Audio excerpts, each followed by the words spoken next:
नमस्ते, मैं डॉक्टर चिराग। मैं एक होम्योपैथी डॉक्टर हूँ और मैं पिछले 20 साल से होम्योपैथिक प्रैक्टिस कर रहा हूँ अहमदाबाद में, गुजरात से। मेरे क्लिनिक में, मेरी ओपीडी में आज की जनरेशन का सबसे कॉमन मेल एंड फीमेल दोनों को प्रॉब्लम है, वो है hair falling, premature hair greying and alopecia की। तो आज की इस वीडियो में हम जानेंगे कि हेयर फॉलिंग क्यों होता है, उसे हम कैसे रोक सकते हैं और होम्योपैथी में इसका क्या रोल है। तो सबसे पहले हम जानेंगे कि हेयर फॉलिंग क्यों होता है। तो सबसे पहला जो रीज़न है वो है न्यूट्रिशनल डेफिशिएंसी। जैसे कई ऐसे विटामिन की डेफिशिएंसी के हिसाब से भी हेयर फॉलिंग हो सकता है, जैसे कि हीमोग्लोबिन की कमी के कारण, आयरन डेफिशिएंसी के कारण भी हमारा हेयर फॉलिंग हो सकता है। दूसरा जो रीज़न है वो हार्मोन डिस्टर्बेंसेस, जैसे कि थायराइड डिसफंक्शन के हिसाब से या फिर PCOS पॉलीसिस्टिक ओवेरियन सिंड्रोम के हिसाब से भी हेयर फॉलिंग हो सकता है। तीसरा जो रीज़न है वो जीनेटिक इश्यूज़, जैसे कि कोई एंडोजेनेटिक एलोपेशिया का हिसाब से भी हमारा बाल झड़ना प्रीमैच्योर हो सकता है। चौथा जो रीज़न है वो रिसेंट इलनेस, जैसे कि कई ऐसी बीमारी है जैसे वायरल फ्लू, मलेरिया का बुखार या फिर टाइफाइड बुखार, उसके बाद हमारा जो बाल झड़ने की स्टार्ट हुई होती है तो उसके हिसाब से भी बाल झड़ सकता है।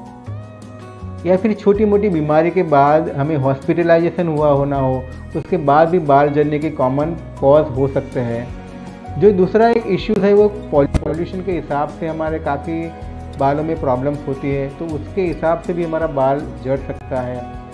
और ऐसी कई दवाइयाँ हैं जैसे कि हायर एंटीबायोटिक्स या फिर एंटी कैंसरस दवाई के बाद भी हमारा बाल झड़ने का कारण हो सकता है।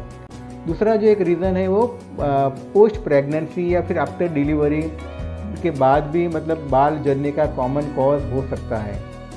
और अभी का जो जनरेशन का सबसे बड़ा कॉज है वो स्ट्रेस, एंग्जाइटी, कम्पिटिटिव लाइफ। उसके हिसाब से हर एक आदमी काफ़ी एंग्जाइटी में जीता है या काफ़ी डर में जीता है, कई टेंशन में जीता है, तो उसके कारण भी हमारा बाल झड़ने की समस्या हो सकती है।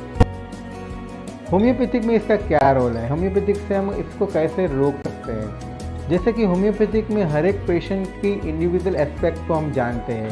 हर एक पेशेंट का हम उसकी प्रकृति, नेचर, तासीर, उसका मेंटल और फिज़िकल मेकअप को हम देखते हैं, उसको हम समझते हैं, उसकी फीलिंग, इमोशंस को हम समझते हैं, तो हम जान पाते हैं कि उसका रूट कॉज क्या है।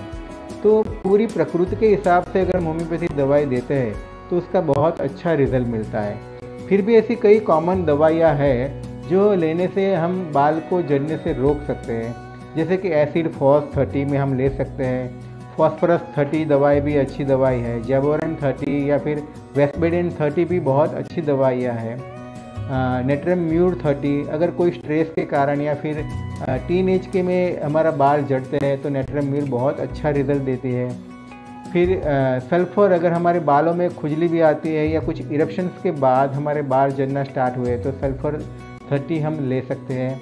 अगर बालों में डैंड्रफ है और डैंड्रफ की वजह से अगर बाल झड़ते हैं तो थूजा 30 भी हम साथ में ले सकते हैं। फिर भी अगर हमारी समस्या कम नहीं हुई हो जाए तो फिर हम नज़दीक के कोई भी होम्योपैथिक डॉक्टर को मिल के उसे हम हमारा कंसल्ट करके हमारी प्रकृति को उसको बता के फिर हम दवाई लेंगे तो काफ़ी अच्छा रिज़ल्ट मिलेगा। और होम्योपैथी बहुत अच्छा रिज़ल्ट है, परमानेंट इलाज है।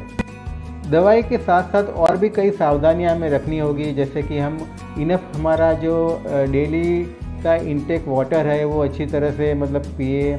विटामिन C जैसे कि नींबू पानी अगर ज़्यादा हम लेंगे या फिर अच्छा सा न्यूट्रिशनल डाइट लेंगे, प्रोटीन का डाइट लेंगे या फिर ग्रीन लीफी वेजिटेबल्स हम रेगुलर डाइट में लेंगे तो उसका अच्छा परिणाम होगा और उससे हमें काफ़ी अच्छा फ़ायदा भी होगा हमारे हेयर ग्रोथ में या हेयर फॉलिंग में।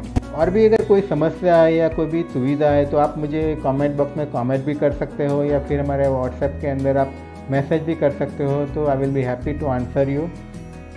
नमस्ते, stay safe, stay healthy and keep smiling.